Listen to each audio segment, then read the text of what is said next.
A failed experiment. That's what my father called me. Not once in a heated argument, not as a slip of the tongue, repeatedly, to anyone who would listen, for years. I am a 32-year-old male who grew up shadowed by my father's towering expectations. He wasn't just an engineer. He was a third-generation engineering legacy who clawed his way to senior management at one of the most prestigious firms in the country. And from the moment I could hold a pencil, he had decided my future. I would follow in his footsteps whether I had the aptitude or not. From the time I was old enough to hold a calculator, my dad made it clear that I was expected to follow in his footsteps. Engineering wasn't presented as a career option. It was presented as my destiny. The problem? I was terrible at math. Absolutely terrible. No matter how hard I tried, no matter how many tutors my dad hired, I just couldn't grasp the concepts beyond basic algebra. I was more creative. I loved writing, art, and later, web design and marketing. But to my dad, these weren't real career paths. They were hobbies, distractions from what I was supposed to be doing. Throughout high school, my dad's disappointment in me became increasingly obvious.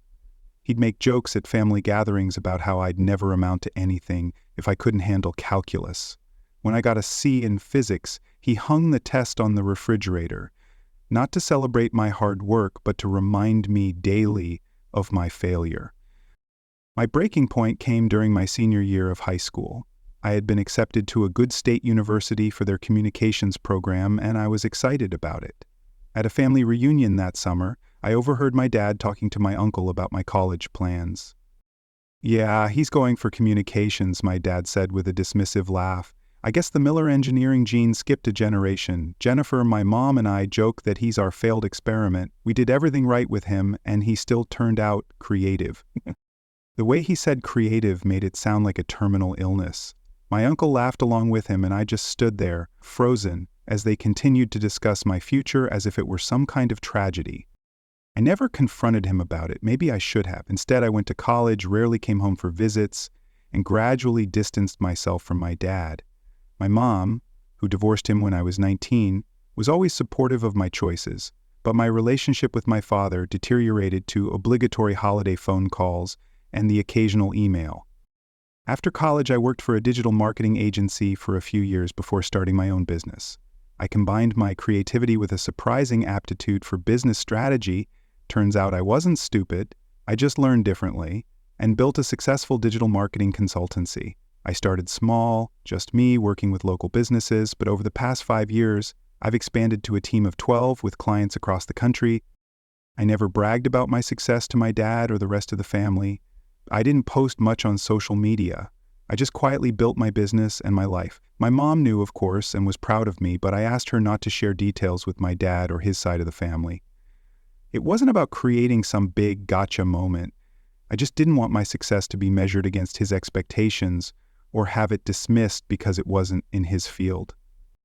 3 weeks ago, I got a call from my dad. This was unusual. We normally only speak if I initiate, and even then, the conversations are short and superficial.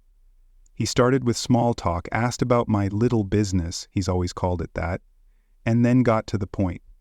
He had lost his job a year ago after his company downsized. At 58, with a specific skill set and a high salary history, he was struggling to find comparable work. He'd been living off savings and credit cards, but now he was drowning in debt, about $87,000 between credit cards, a second mortgage, and a loan he took out to try to start a consulting business that failed. "I wouldn't ask if I wasn't desperate," he said, "but you're my son, and family helps family. I need a loan to consolidate this debt and get back on my feet." I asked how much he needed. The answer? $90,000. I was stunned. Not because I couldn't afford it, my business had done very well, especially over the past 2 years, but because of the entitlement in his tone. There was no real acknowledgement of our strained relationship, no apology for the years of belittling comments, just an expectation that I would hand over nearly $100 K because family helps family.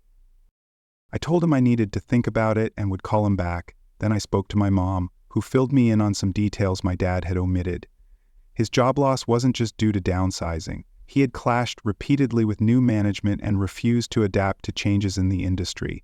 His failed consulting business was poorly planned and executed because he was too proud to take advice from people with business experience. And this wasn't the first time he'd asked family for money. He'd already borrowed and not repaid smaller amounts from my uncle and my grandparents. After thinking it over for a few days, I called my dad back and told him I wouldn't be giving him the money. I explained that while I sympathized with his situation, I didn't think throwing cash at the problem would solve the underlying issues. And I wasn't comfortable giving such a large sum without a clear repayment plan, especially given his history with other family members. He was silent for a moment, then exploded. He called me ungrateful, selfish, and said I was getting some sick pleasure from seeing him struggle. Then came the familiar refrain, "I knew you'd never amount to anything, you couldn't even handle basic math, and now you can't understand a simple family obligation."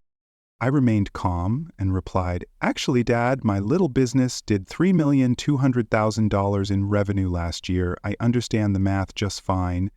What you don't understand is that respect isn't a one-way street. You can't spend decades treating someone like a disappointment and then expect them to bail you out when you need it." There was dead silence on the line.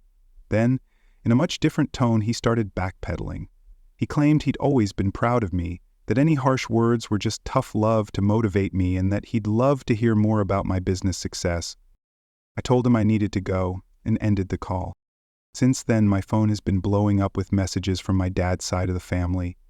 My uncle called me heartless for not helping my father despite having the means. My cousins sent group texts about how family should come first no matter what. My grandfather, who I've always respected, left a voicemail saying he was deeply disappointed in my decision. None of them seemed to understand or remember how my dad treated me. Or maybe they do, but they think I should just get over it because he's family.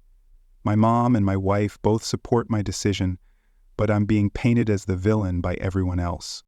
So, Reddit, am I the jerk for refusing to help my dad pay off his debt after years of him putting me down and calling me a failed experiment?